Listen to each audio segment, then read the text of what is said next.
I'm here to ask the Senate chambers who they think was the most influential black person when it comes to American golf. Anybody have any ideas? Well, I'll give you a couple clues. It wasn't Lee Elder, the first black man to play in the Masters. And he also was there for the first shot of the Masters on Thursday mornings for a couple years before he died. A very prestigious award. It wasn't Charlie Sifford, who won his last tournament in 1969, the LA Open, which happened last week. He won 22 other tournaments.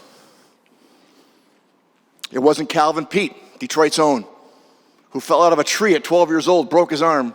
It wasn't set correctly.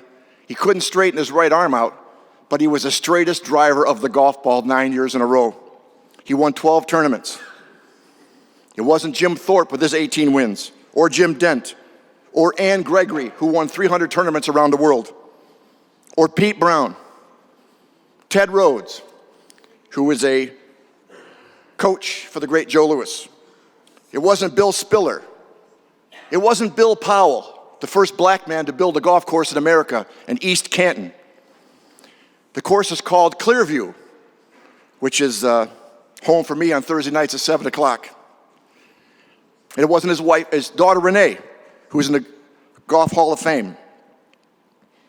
It wasn't Tiger Woods, one of the 4 best golfers ever, with his 107 victories around the world. And it wasn't Ben Davis, the first black golf professional in America at our own Rackham golf course outside of Detroit. Who was it, you may ask? I'll tell you. It was Joe Louis. Joe Louis, the boxer, the most influential black golfer in America.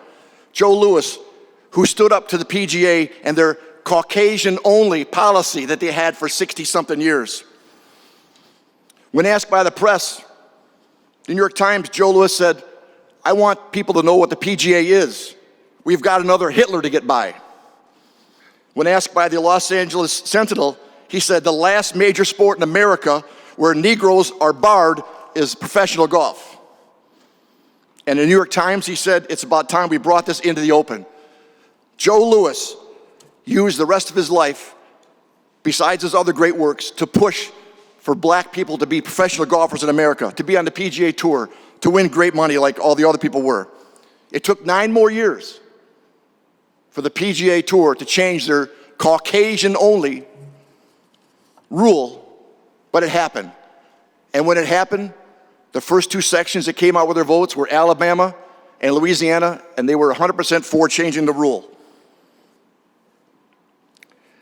And it wasn't just African Americans that the PGA was prejudiced against.